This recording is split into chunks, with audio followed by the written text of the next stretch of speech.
Prepare to be captivated by the business story of the week, hosted by me, Shaheen Shan. Join us on a journey through the twists and turns of entrepreneurial triumphs and setbacks. Immerse yourself in the narrative and witness the magic that turns dreams into reality. This is Business Story of the Week. And welcome back, folks. Welcome back to Business Story of the Week. My name is Josh, your host for today. And like we always do, we unravel stories of success. We unravel stories of perseverance. And, it's the fabric of business, the fabric of life, and anything behind is stories. And today we have quite the guest, a storied career, a storied life, and one of the most recognizable fashion brands in the world today. Kenneth Natori is the dynamic president of Natori, a renowned fashion brand that has evolved from sleepwear and intimates to a lifestyle concept blending East and West influences. Under his leadership, Natori has transitioned to an omni-channel business. We need to talk about that. What does that mean? Expanded product categories and maintained its prestige throughout diverse labels. Ken brings a wealth of experience building, including board leadership roles as a YPO Manhattan chapter and Nightingale Bamford School, along with background in media and finance, and with an MBA from Stanford. Ken is a visionary leader shaping the future of fashion. And I am excited to have him here. Ken, how are you doing? Thank you for being in the show. Josh, thanks for having me. Not sure I can live up to that that introduction, but thank you very much. It's a pleasure I to be mean, here. it's a great story. More than that, I mean, accolades are one thing, but stories is what truly shape us, and that's why we're here today, Ken. Um, First off, before we really get into it, I always start the question or start the show with this. You know, what is the story of Kenneth Nattery?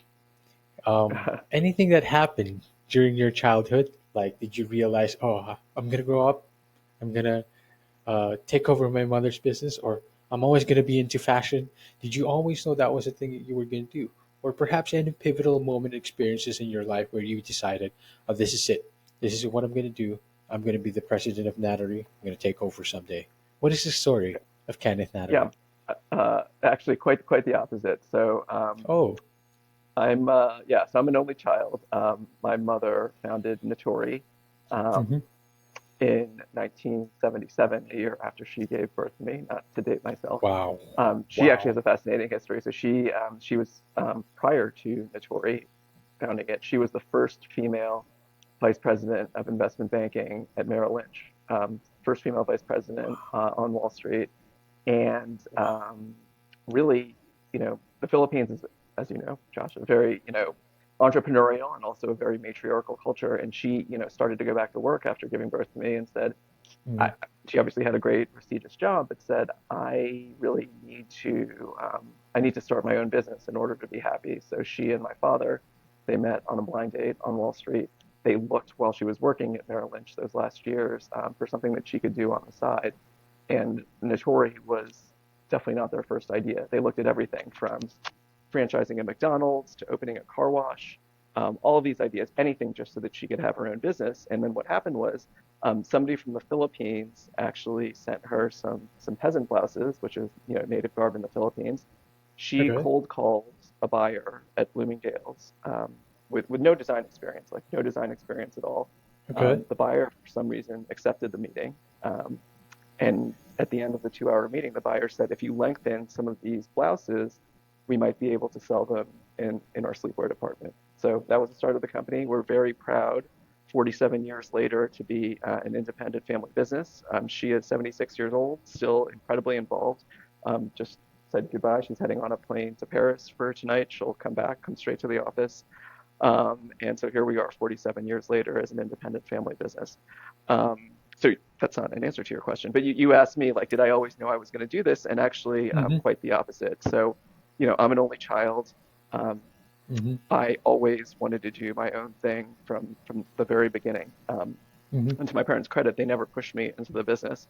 So out of Hmm. undergrad, I had this crazy dream. I wanted to be an on-air sports reporter. So I Oh, took an wow. internship at Bloomberg News in New York, made my way Hmm. on air, and after a couple of years, I made my way on air. I was actually reporting live from the floor of the New York Stock Exchange every morning. So I did Oh, wow. that. You know, it was a really great career. I really enjoyed it. But Uh-huh. after 5 years, I wanted to not put all my eggs in one basket. So applied to business school. Was fortunate enough to get into Stanford. Went to Stanford. But even out of business school, I was like, I don't want to do this. I want to do my own thing. So I worked on Wall Street for a couple of years, and it wasn't Hmm. until the beginning of 2007 when I said, you know, you have the ability to shape the future of a company instead of just being, you know, working at this big investment bank.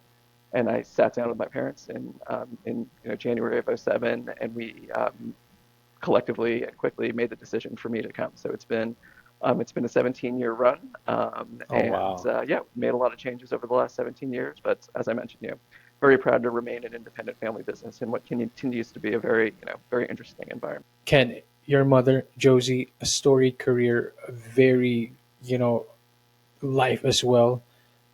What are the chances, right? Fate, destiny, calling for those blouses, turning into sleepwear, and then now into a 47 years of independent family business where you have taken over. And you said it wasn't always your dream, right? Like you never always pictured yourself taking over the family business.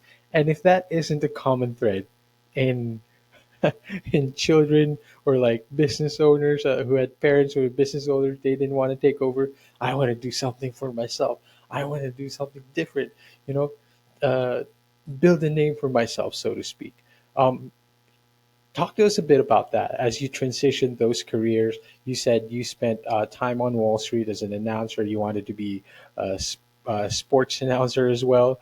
Um, at what point where did you realize that, okay, I think I can handle this now. I'd love to be involved with my mother, but also, was it always smooth sailing working with your mother? Okay, so those are two different questions. Yes. So what was it in 2007? I think, you know, I would not have felt comfortable coming to join the business straight out of undergrad or even straight out of business school because I never would have been comfortable in a situation where I felt like I was given an opportunity, not because Right. I had earned it, but because of, you know, who my family was. Yes, Um, of course. and so, you know, at that point in 2007 was the first time in my career, you know, I'd established, you know, very successful career in broadcast journalism for 5 years, gotten my MBA from Stanford, Hmm. you know, learned a ton on Wall Street as well. And at that time, I felt like I had sort of earned the position as opposed to it just having been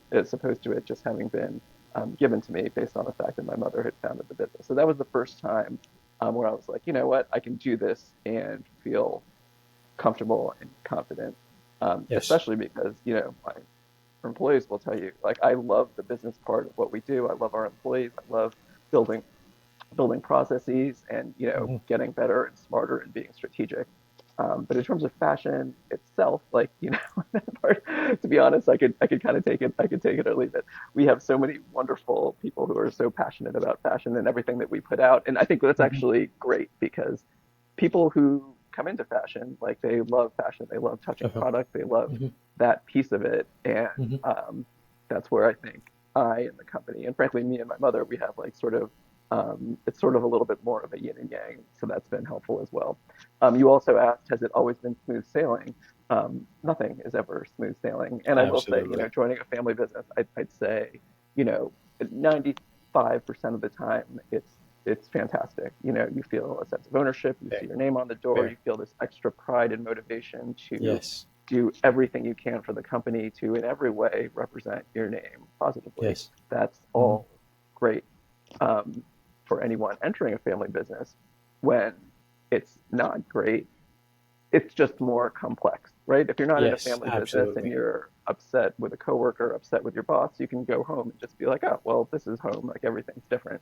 But in a family business, there's just a Nope. lot more. There's a lot more complexity that can be tied in, Hmm. and when Hmm. it does get complicated, it can just get complicated Really? in a way that people who aren't in a family business might not understand. It's just it can be a lot, but for the most part, it is. It's amazing, and it's been 17 years working, very closely with Josie. She's 76 now. I say this only half jokingly, but I'm pretty confident. I'm going to retire before she does. She's 76. Her mother is Wow. 99, still incredibly sharp. We have a family business in the Philippines. She signs all the Wow. checks. She uncovers things that the finance team doesn't recover. Wow. I uncover. I know my mother, 24 years from now, is going to be 100 and will still be doing this. And at that point, I'm very hopeful that I'll be retired by then. So Well, it's that's I that's better. quite the Yeah, yeah, that is quite the difference yeah. in mindset and like the age and the time and the decade that where they've come from. And also yeah, a little background on the Philippines is like your mother worked there. She founded the company in 1977, and she has transformed this into a lifestyle brand. um, it's also such a common thing for Filipinos to just keep working, right? it's, Hmm. it's, it's a very um, it's like I'll pick myself up. I'll keep working for as long as I can, for as long as, I mean, 76. Your mother Josie still going strong at it, and then Yeah. it kind of juxtaposes comparing our mindset, for our generation, where we're thinking, I don't think I want to be working until I'm 70, or until I'm 99, right? Yeah. But Yeah.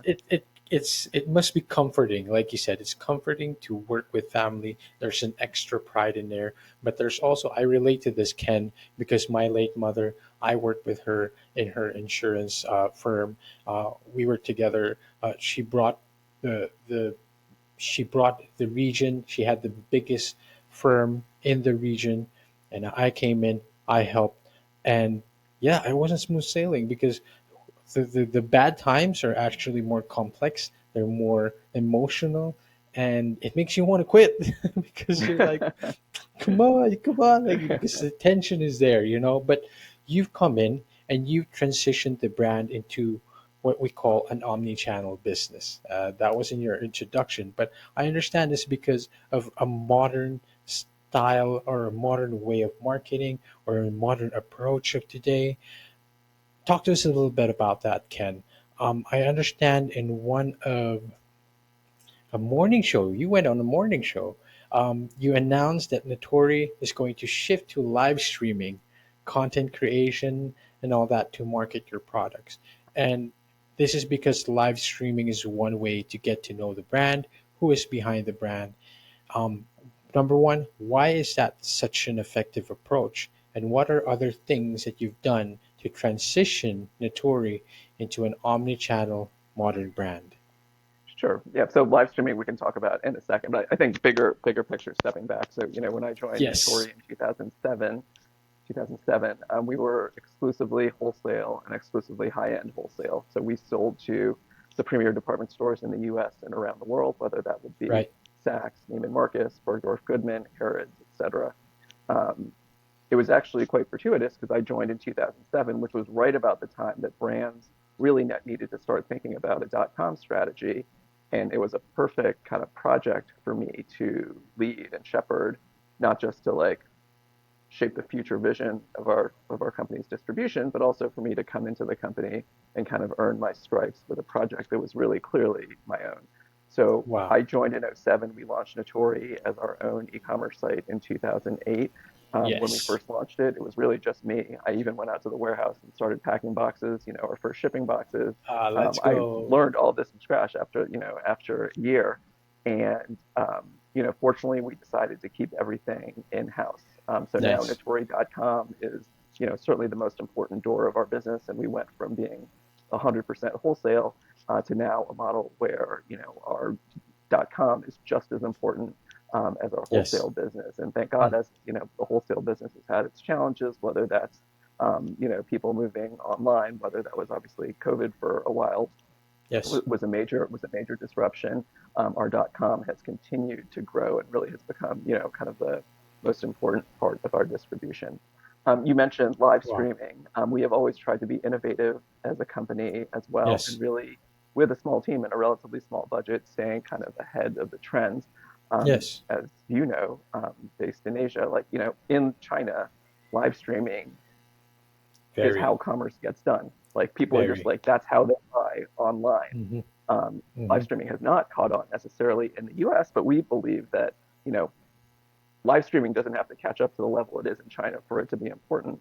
So Of course.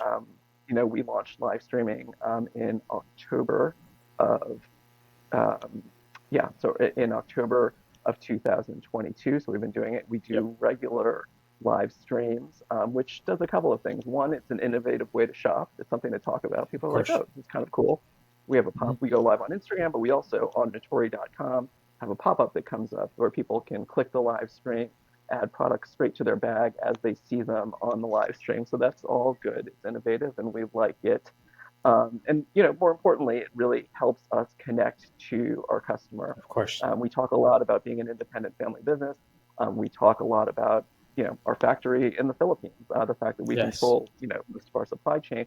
People really want to know more about not just like the products that they buy. Like, anyone Hmm. can make products these days.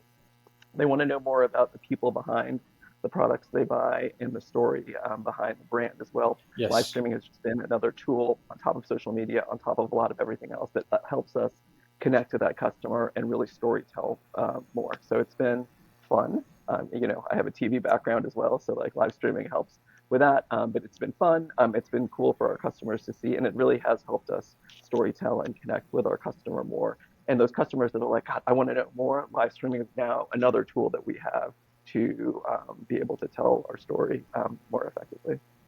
Yes, there we go. And like you said, and like we mentioned at the very beginning of this story, we are all trying to tell stories at the end of the day, the fabric of business, fabric of life, fabric of society, and it connects us better to the audience. This is actually a little bit more off tangent of a question, but I've been meaning to ask you this when I first watched the morning show video, and now that we're talking about it, why do you think live streaming hasn't really catch on to the Western audience?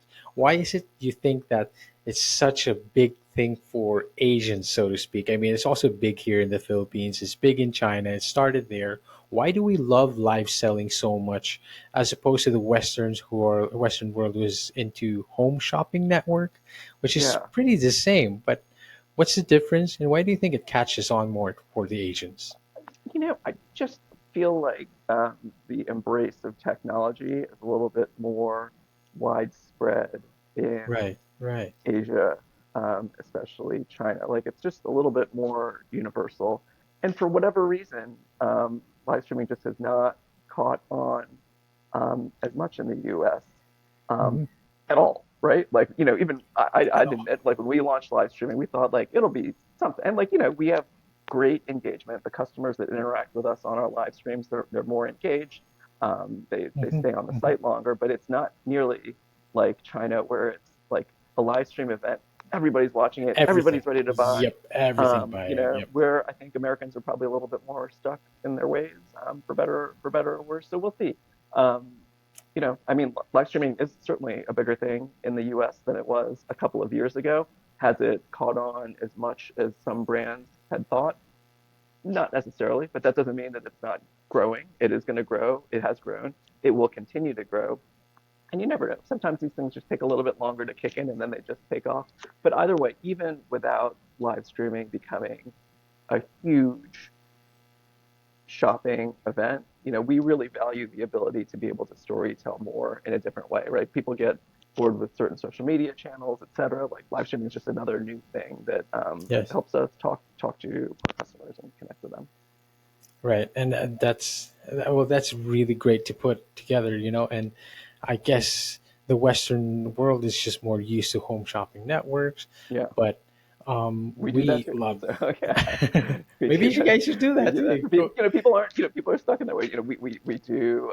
We sell on TV as well, and Oh, that right. customer especially, they are very loyal. They're like, this is how we shop.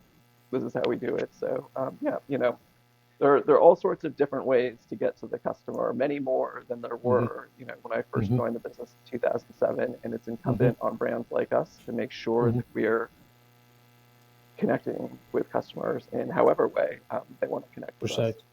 And that's again, that's the perfect transition of why you're in the company, why you're involved, and how you've put your own influence in the company. And there's always that, you mentioned it a little bit earlier, like there's always that chip on the shoulder of being the son to the owner, or the child to the owner, like you didn't really earn your way up there. But now, it's you're putting your stamp onto the company, you're putting your changes, and you've definitely earned your stripes, you've definitely earned um, your accolades and the respect of your company, I bet.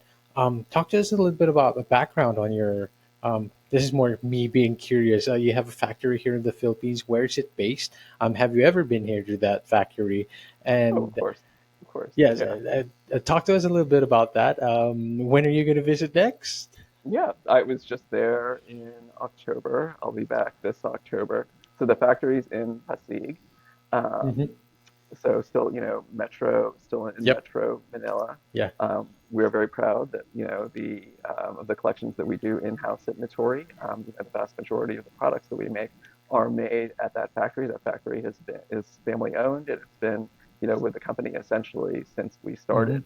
Um, to the degree that our product looks different. Customers who are familiar with us would say, Natori product, it just looks different, right? You can see some of the product behind me Hmm. here. And part of that is our East meets West prints, um, our color palette. But part of that is also the fact that we do our own manufacturing facility. So, if you're using third-party factories like many of our competitors do, they don't want small orders. They want big mass stuff, right? And you can see Yes. here the quality of our, like, some of these caftans behind me with embellishment embroidery. Those can retail for thousands and thousands of dollars, but we just make a couple of them, right? And we can do Yes. that. Like, we don't run the factory as a profit center.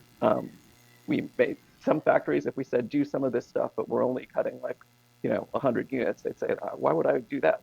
That's not profitable enough. And for us, once again, the factory, it's not about necessarily profitability. It's about making sure that the product that we put out there on Natori.com and on the floors of our department store partners is that it looks special, looks different, and contributes to the overall to our overall brand. And so really, we would not be anywhere near where we are today. 47 years as an independent family business without Yes. having that factory. Absolutely, and having that local touch, and having, of course, that putting people, giving people help, of course, helping so much families, giving them work, and keeping it local still to the Philippines, to the Filipino people. Of course, that is something to be proud of, something to, um, I think it does give you guys an edge having that kind of um, design experience or that design influence, having it all in that factory, homemade, so to speak. And I think that's a lovely story, and it speaks about your success as a company and the success that your mother Josie started and that you are continuing today. Ken, with now your experience in fashion and business leadership, and all the experiences you've had throughout your career, what advice would you give to aspiring entrepreneurs looking to build a successful brand in today's competitive market, be it fashion, be it business, or whether or not you're taking on a business from someone else or whether you're just starting it yourself? What advice would you give to these aspiring entrepreneurs? It's a good question, but I would say at the end of the day, um, you have to have passion in what you do, Hmm. and that passion has to be beyond money, right? So, Right. you have to come and show up at work every day and be passionate about what you're doing. Because if you're not, It's going to it's be a not good for chore. anybody. It's not good. It's not good. It's not good for anybody, including yourself. Right. And so I just said, it's funny. Whether it's my business school or my Hmm. undergrad, there are not necessarily that many people that enter and go into fashion, and so I often Yes. end up getting a lot of inquiries because my background is somewhat unique. And what I always say is, like, don't enter the fashion business for money because it's a challenging it's a challenging business, but B, really, just doing anything just because you're expecting a financial outcome, it's just a different motivation than Yeah. leading to, coming to work every day because you're passionate about your brand, passionate Yes. about creating great experiences for your customers, passionate about creating a great work environment for your employees. Those are things that I feel are more, genuine in terms of Yes. passion. And at the end of the day, no matter what you're doing, if you can't show up every day and be passionate about your mission, have a clear mission and be passionate about it, then um, it can be very challenging. Yes, absolutely. And having financial or monetary motivation as your primary and probably only motivation, it won't last long, right? Like it's quite, I would say it's quite shallow, and you'd feel tired early on. And so what you do has to be something that you really believe in. And I think that's what happened with you and Notori and the family business, because you've seen it grow yourself. You have a special intimate relationship to it, so to speak. And you believed in it from the get go because you've seen it build, being built from the get go. And it must have been a great journey as well. Can you give us, highlight us any memorable moments or achievements during your tenure at Natori that reflects not just the brand's values, but your personal values as well? Ooh, that is a good question. But in terms of something incredibly exciting, oh yeah. So we were, our business is great, but it's challenging, especially our .com business, right? So Right. we compete against, we're a small independent family Big. business. Hmm. Hmm. Notori.com is incredibly important, but we compete against Right. bigger companies which with much bigger budgets and teams. So whether that's Uh-huh. Nordstrom.com, whether it's Saks.com, whether that's Amazon.com, like that's who Yes. we're competing against on Hmm. for our website. We have Yes. a Yes. relatively Yes. limited team. In 2019, we were named one of the 100 most innovative e-retail companies in the world, Wow. which was amazing. It was an incredible honor for us. And so, we've Wow. always tried to look bigger than we are. We've tried to be very innovative, Uh huh. get ahead Uh of huh. the game, Uh huh. whether that's artificial intelligence, which we've been doing for 7 years to power our paid social media, Wow. whether that is live streaming, which, as I mentioned, we launched in 2022 in the US. We've always tried to be a little bit ahead of the game. And that honor Right. that we got, that we got being named one of the 100 most innovative retail companies in the world, that was a big moment for us. That is pretty big one as well, and it's even more impressive that you are an independent family business receiving that kind of accolade. And what this must have felt for you, like did that feel like a sort of a validation to your hard work? And did was that the moment where you felt like, okay, no more chip on the shoulder, I helped this, and this is my, this is the result of my hard work? um, what did that feel like? Yeah. I felt like, I would not take personal credit for that. We've got a great team here. We Of have course, of course. also a great PR agency helping push that too, which which doesn't hurt. But we there are no personal victories in this. They're all team victories. We've got a great team here across the board. But I think everybody was excited, and that was certainly a great honor. And a very what do you call this? Must have been a very rewarding feeling, having reached that kind of recognition, so to speak. Ken, as I begin wrapping this up, I always ask this question, and it has something to do with the future, right? And like you said, you don't wish to work until you're 99, but your grandmother and your mother, Josie, bless their hearts, they'll probably work until, until they can. But talk to us a bit about the future. Talk to us how you want to be affecting the fashion industry in the future, but also what are your future aspirations, Ken? What does it look like for you? And where would you want to bring yourself and the brand going into the next 10 years or so? How do you see yourself? Yeah, we're playing the long game, certainly Right. in terms Hmm. of the brand.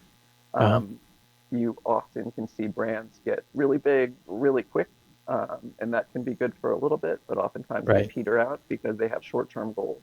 They'll say, we want to Right. hit X million in this year, and that means oftentimes doing stuff short term, which is bad for the brand long term, including Uh-huh. having Uh-huh. distribution and being everywhere and selling places that might not be great for the brand. So we're certainly playing the Hmm. long game, and does that sometimes that definitely means preserving the integrity of the brand. Of Sometimes it course. means less growth. Sometimes it means less growth, and that's okay. So we Hmm. are Hmm. really about, our goal is to remain independent and for this brand to long outlive not just my mother, but also me as well. So the goal Right. is to remain, retain our core values, stay true to our mission of, designing and creating products and experiences that Right. make women feel fashionable and good about Uh-huh. themselves. And then just also making sure that we continue to maintain the integrity of that brand, Right. which will allow us to, stay independent, continue to have, a lot of meaning for our customers. Our customers know that Natori product, they know what that means. They know what it looks like, and they know Yes. what it means Yes. from a quality perspective. And we will always do everything we can to, maintain that integrity and make sure we're living up to the very high standards that we set out for ourselves, and the standards that our Uh-huh. customers set out for us as well. How about Ken Natori though? How about he himself? Where do you see yourself? What are the aspirations that you have? And like you said, you brought this to a culmination. You've transitioned it to the modern age, to the modern Mhm, day today, and now it's just staying power. Natori mhm. wants to be a perpetual fashion brand that will outlive you, outlast you, and of course, it's a great goal. It's a great feeling to have a legacy to leave behind. Your mother, Josie, have a legacy to leave behind, and you yourself is part of that legacy now. But what is a personal legacy of Ken Natori? What would he like to leave behind? That's a very interesting question. One I should probably put more thought to. I always see myself as a steward of this company, Hmm. certainly helping it be in a position where Right. Josie can stay involved and do, have this run in a way that she's comfortable with, which certainly means staying um, independent. I tremendously enjoy what I do. I tremendously enjoy working, with Wow. our employees here and with our customers as well. And I'm very proud of what we've done to the Uh-huh. company to help evolve it to allow all of those things to be true. So yeah, I get tremendous joy out of this whole experience, whether that's being in the office day to day, whether that's being on TV doing financial doing interviews, Right. or selling the product, or doing interviews like this. So Hmm. Hmm. I hope to be able, I hope the company continues to stay in a position where we can continue to do that. And I also enjoy giving back. I've served Of on course. a number of boards, including the board of my daughter's school. That's Wow. been incredibly rewarding. Hmm. We have a program called Natori Gives on our website where Wow. we Hmm. show all of the charities that we support in the U.S. and around the world, all of which sort of empower and educate women around the world. Our company Right. is founded by a woman, led by women, except me. Our whole executive team is women besides me. And our customers are, for the most part, women as well. And so, it's very apt that, Natori Gives um, supports organizations and charities that educate and empower women around the world. So we hope to continue doing all those things, both as a company and me personally. That is a lovely goal to have, a lovely legacy to leave behind, and very fulfilling um, work, basically. Ken, I'd like to give you this opportunity.